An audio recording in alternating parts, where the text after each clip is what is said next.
Olá, meu irmão e minha irmã, graça e paz, tudo bem? Sejam muito bem-vindos ao nosso Café com Bíblia. O Café com Bíblia desta semana, nesses próximos dias, um pouquinho diferente. Nós, mais uma vez, estaremos no dia 31 de outubro, comemorando mais um ano do advento da Reforma Protestante. Então estarei aqui ministrando um pouco daquilo que foi o resultado, um dos resultados da Reforma Protestante, um dos resultados do trabalho dos pré-reformadores, do trabalho de Martinho Lutero, que foi aí talvez o principal expoente da Reforma Protestante, com as suas 95 teses, e dos pós-reformadores, que assim como os pré-reformadores destinaram suas vidas pela causa de Cristo, até mesmo sofrendo martírios. Então, meus irmãos, nós, como devedores desses homens que colocaram suas vidas e as vidas de suas famílias em risco por causa da pregação das Escrituras, por causa do confronto contra a doutrina católica, a heresia do catolicismo, então nós estaremos aqui trazendo aos irmãos um pouco do resultado. E o que seria esse pouco do resultado que para nós já é muito? Nós vamos aqui estar falando a respeito dos 5 solas da Reforma Protestante, ou traduzindo para a nossa língua, os 5 somentes.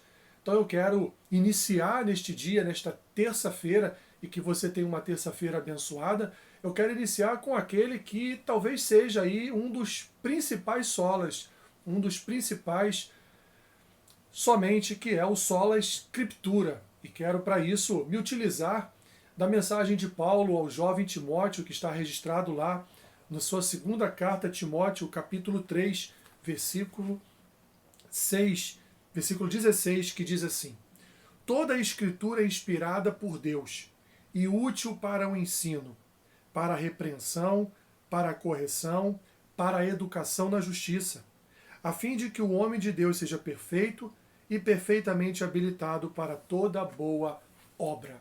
O que Paulo está dizendo a Timóteo aqui, ele vai dizer também em um outro texto também da sua carta, é que Timóteo deve pregar as Escrituras. Timóteo não deve pregar o que ele acha, não deve pregar o que ele pensa a respeito de um assunto, mas ele deve pregar aquilo que as Escrituras nos ensinam a pensar. Então, o sola Scriptura foi uma ruptura da igreja com o catolicismo, no sentido de estar sempre ali debaixo de uma tradição, de uma exegese do Papa, o que é chamado de ex-cátedra, ou seja, o Papa ele tinha autoridade até maior que as Escrituras. Aquilo que o Papa viesse a interpretar dos textos bíblicos era o que valia para aquele tempo. Então, os reformadores vieram então dizendo, não é a palavra do Papa, não é a última palavra. A última palavra é a palavra das Escrituras. Eu queria aqui, meus irmãos, ter mais tempo para dissecar isso com vocês, mas não temos mais tanto tempo assim. Então eu quero dizer aos irmãos que a Bíblia é a nossa constituição de fé.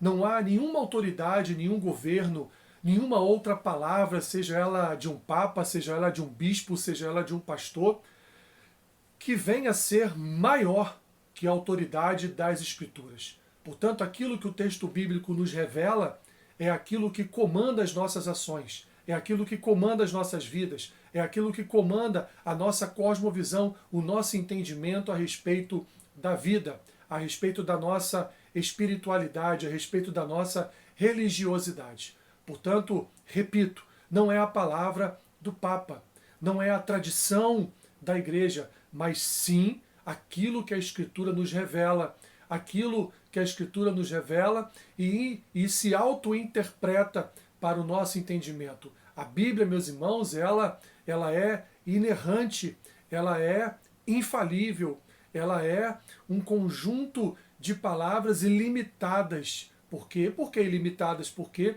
cuida de todo o contexto de uma vida, nos ajuda a caminhar pela fé, na fé, através da fé, nos ajuda a criar um relacionamento, uma ligação maior com Deus, confiando mais nas ações do Senhor, nos ajuda a compreender melhor como nós lidamos com as nossas vidas, como, por exemplo, o sábio em Eclesiastes nos ensina, como o próprio livro de Provérbios também vem a nos ensinar.